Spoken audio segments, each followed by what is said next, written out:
é uma alegria estar na casa do Senhor.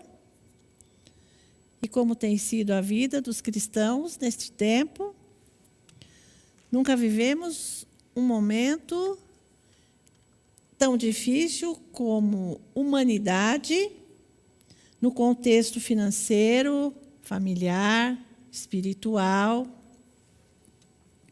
como hoje. Estamos vivendo também momentos de pandemia e muitas mudanças.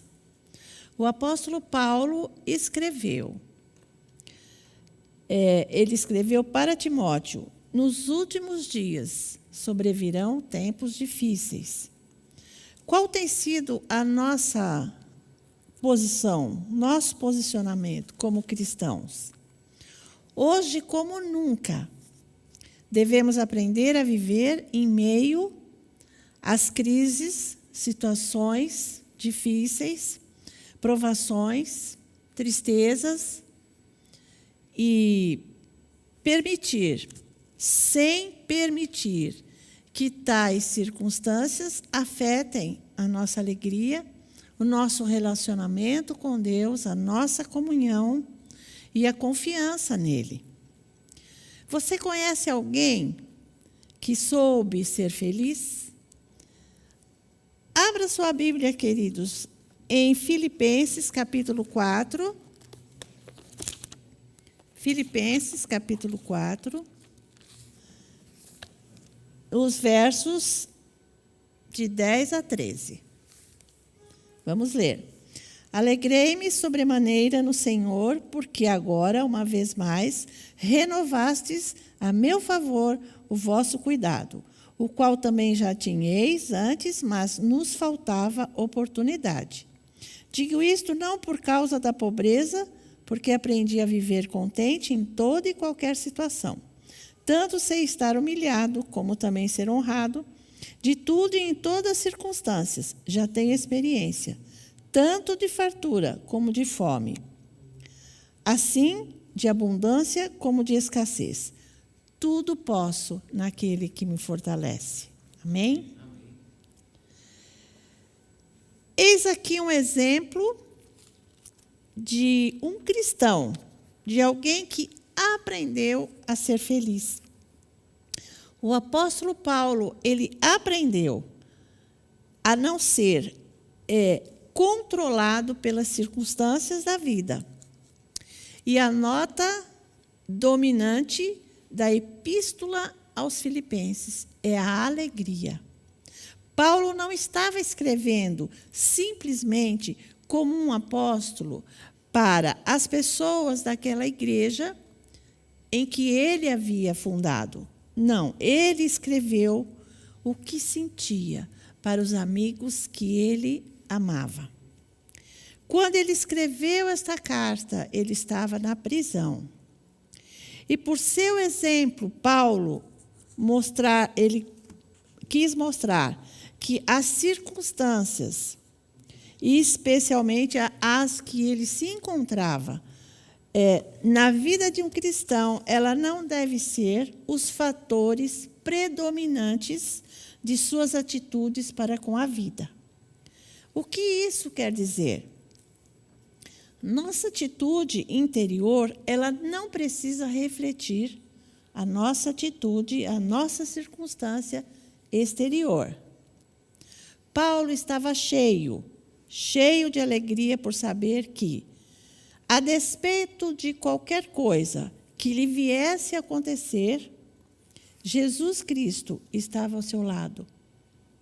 Ele tinha plena certeza disso. E no verso 10 do capítulo 4 de Filipenses, Paulo escreveu: fiquei imensamente contente no Senhor, pelo favor recebido e pelo qual ele sentia tanta gratidão aos filipenses. Em 1 Coríntios, no capítulo 9, Paulo escreveu que ele não aceitava as ofertas da igreja de Coríntios, para que isso não causasse a impressão de que ele estivesse pregando em troca de dinheiro. Mas Paulo insistia que era responsabilidade dos membros de uma igreja manter os ministros de Deus. Ele disse isso, eu menciono isto, porque ele então aceitou a oferta da qual os filipenses levaram para ele. E isso aconteceu numa época em que os que estavam encarcerados, se as famílias não levassem o suprimento para os presos, eles com certeza morreriam de fome. Naquela época era assim. E o apóstolo, então, aceitou a oferta de Filipenses, porque ele precisava dela para o seu sustento. Mas ele considerou o Senhor como a fonte disso. O Senhor é a fonte de tudo. E como Paulo alcançou essa condição? Ele disse: eu aprendi. Nós temos que aprender. Como é que nós aprendemos? Mandando mensagens para a nossa mente, treinando a nossa mente, substituindo aqueles pensamentos dos quais nos leva à derrota por mensagens e promessas de alegrias que nós temos muito na Bíblia toda. A Bíblia ela está repleta disto, de promessas e mensagens de fé e de esperança. Quando nós treinamos a nossa mente, que Deus está no controle de tudo, a nossa mente, ela fica em paz. Porque a nossa mente, entende que não estamos sozinhos. Então, esta mensagem como, por exemplo, uma dessas, Deus está no controle de tudo. Quando nós tomamos conhecimento e admitimos e nos convencemos de que Deus está no controle, nós recebemos e ficamos numa paz, porque nós sabemos que não estamos sozinhos. O mesmo apóstolo, em Romanos, no capítulo 12, ele menciona o seguinte: e não vos conformeis com este século, mas transformai-vos pela renovação da vossa mente. Deixe Deus transformá-los, deixe Deus fazer com que nós possamos mudar a nossa maneira de pensar. Deixe Deus controlar a sua mente.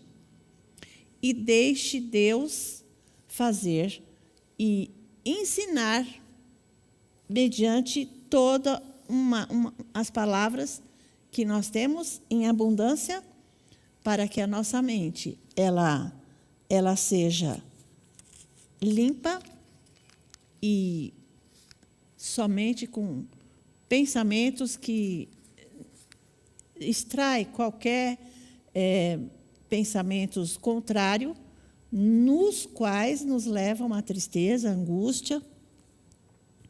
Certamente, queridos, Paulo, ele não gostava das dificuldades que ele estava experimentando. Eu acho que ninguém gosta de sofrer, né? Ninguém é masoquista. Paulo também não era masoquista espiritual, nem alguém que gostasse de sofrer. Mas ele aprendeu, por experiência, a estar contente em meio aos contratempos da vida. Como podemos aprender a estar contente em meio a tantas tribulações?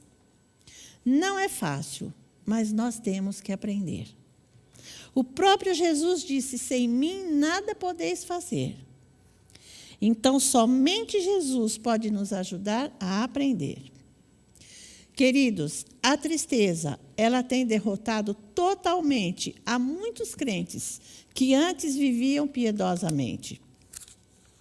Porque se apegaram a tristezas desta vida e não a Cristo, o autor e consumador de nossa fé. Eu vou ler aqui um trechinho do livro Caminho a Cristo, mas eu tenho esse trechinho neste livro aqui, Como Lidar com as Emoções. É um livrinho pequenino, mas muito grande em conteúdo.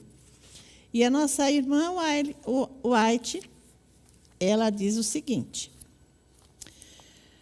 há pessoas que andam sempre em temor e buscando aflições, cercam-nas dia a dia as provas do amor de Deus, desfrutam diariamente das bênçãos de sua providência. Não atentam, entretanto, para as vantagens presentes. Sua mente está o tempo todo ocupada em alguma coisa desagradável, cuja ocorrência receiam. Ou, então, é qualquer coisa real que, embora pequenina, as torna cegas nos muitos motivos que têm para serem agradecidas. As dificuldades que enfrentam, em vez de as impelir, ou seja, estimular para Deus, única fonte de auxílio que possuem, separam-nas dele, pois suscitam desassossego e reclamações. Queridos, precisamos resistir às forças invisíveis das trevas que tentam perturbar a minha e a sua mente com pensamentos de dúvidas, rebeldia, incredulidade, mentira, angústia, medo e falta de fé. Em nome de Jesus, nós devemos resistir a esses pensamentos. Satanás exulta quando pode levar os filhos de Deus à incredulidade e ao desânimo. Tudo isso prejudica você.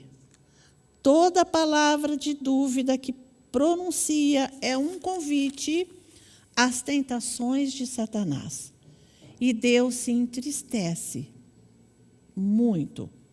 Se você abrir brecha para as sugestões do inimigo, sua mente se encherá de desconfiança e de questionamento. Eu pergunto: o que está te faltando? Está te faltando fé, confiança? Está te faltando acreditar nas providências e promessas de Deus? O apóstolo Paulo escreveu: aquele que não poupou o seu próprio filho, antes por todos nós o entregou, porventura não nos dará graciosamente com ele todas as coisas?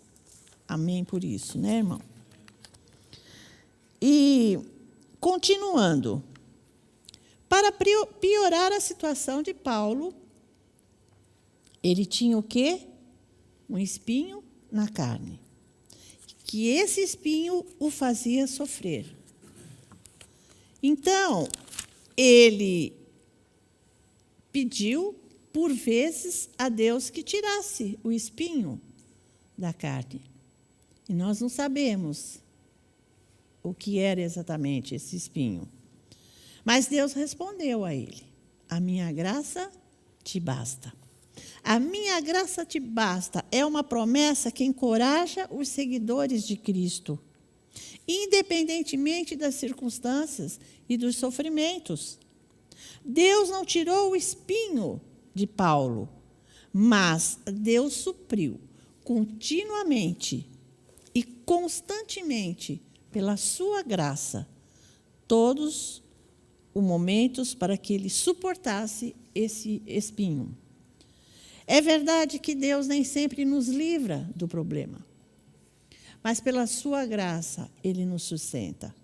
Pela sua graça ele está sempre presente. Pela sua graça ele nos ajuda, ele nos dá força, ele nos dá ânimo. Paulo aprendeu a viver contente em toda situação, porque colocou na mente certos conceitos de vida cristã. O primeiro conceito, e parafraseando as palavras de Paulo, ele dizia assim: situações são temporárias, a vida é um ciclo e tudo passa. E eu não posso depender delas, das circunstâncias.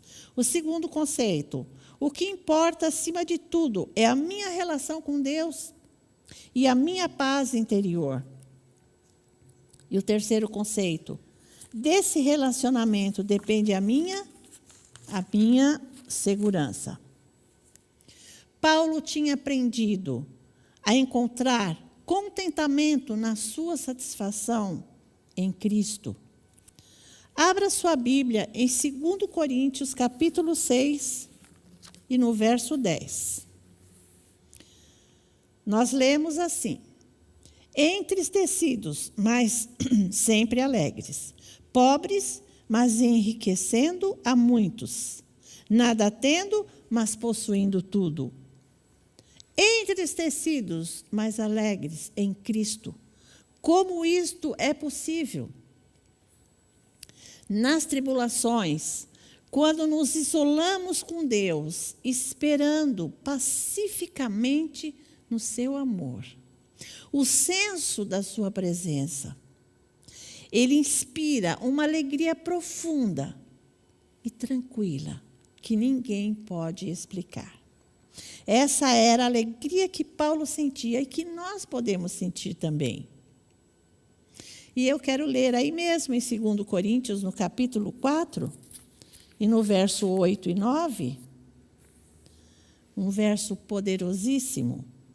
Em tudo somos atribulados, porém não angustiados, perplexos, porém não desanimados, perseguidos, porém não desamparados, abatidos, porém não destruídos. Todos os nossos riscos, perseguições, humilhações, tribulações, provas, são oportunidades de Cristo demonstrar o seu poder e a sua presença em nós. E por este motivo, devemos então em tudo dar graças, porque esta é a vontade de Deus para os crentes. Quem é grato é mais feliz. A gratidão é um louvor a Deus. Você está passando por lutas, por tristezas, meu querido irmão, minha querida irmã? Geralmente estamos. Todos. Cada um com seus tipos de problema. Enfermidades, luto, né? Eu convido você a ler comigo no Evangelho de João, no capítulo 16. João 16. E no verso 22. Nós lemos assim: e foi o próprio Jesus quem disse: assim também agora vós tendes tristeza, mas outra vez vos verei. O vosso coração se alegrará, e a vossa alegria ninguém poderá tirar. Amém? Amém. Então, uma coisa eu aprendi, e eu posso, nós podemos, todas as coisas naquele que nos fortalece. Meu querido irmão, minha querida irmã, para você que está nos assistindo, não desista. Às vezes, caminhar fica muito difícil. Desistir parece mais fácil. Sabe aquele período da vida em que você não tem motivação, falta alegria, falta vontade para você fazer qualquer coisa? Você sabe que tem que fazer, mas você não tem vontade. Você não tem ânimo. Já passou por esses momentos assim? Eu já passei. E não é fácil. Talvez você esteja lutando com algo aparentemente maior que as suas forças. Mas não esqueça, o Senhor está com você. Ele é aquele que pega o teu peso, que carrega teu fardo. Ele é aquele que te coloca no lugar onde Ele quer que você esteja. O que nos impulsa para a frente e não deixa você desistir é o caráter de Deus, a sua bondade, a sua fidelidade, a certeza de que Ele não vai mentir para nós. O Salmo 27, verso 13, é um grande incentivo para nossas vidas. Eu creio que verei a bondade do Senhor na terra dos viventes. Amém? No verso 14, espera pelo Senhor, tem bom ânimo. Não desista, espera, pois, no Senhor, e fortifique-se o teu coração. Porque o caráter dele, manifesto em sua fidelidade, nos sustenta, nos sustentará. Levanta daí, meu irmão. Levanta daí, minha irmã. Levanta daí, você. Ou quem quer que esteja nessa condição. Levanta daí, querido. Levanta. Vence esse desânimo. Vence essa tristeza. A vida continua. E o Senhor é contigo. Amém? Queridos, eu quero ler com vocês, para finalizar, o último verso aqui na Bíblia, que está em Romanos, no capítulo 5. Romanos 5. E nos versos 2, 3 e 4. Então, diz assim: por intermédio de quem obtivemos igualmente acesso pela fé a esta graça na qual estamos firmes e gloriamo-nos na esperança da glória de Deus. E não somente isso, mas também nos gloriamos nas próprias tribulações, sabendo que a tribulação produz perseverança, e a perseverança, experiência, e a experiência, esperança. Nos gloriamos, palavra grega traduzida, nos alegramos. E eu quero finalizar esta mensagem com um refrão. Mas até então eu seguirei cantando. Até então contente eu hei de estar, até o dia em que a cidade eu veja e ouça Deus chamar-me ao lar. Amém? Essa é a maior esperança do cristão. Amém.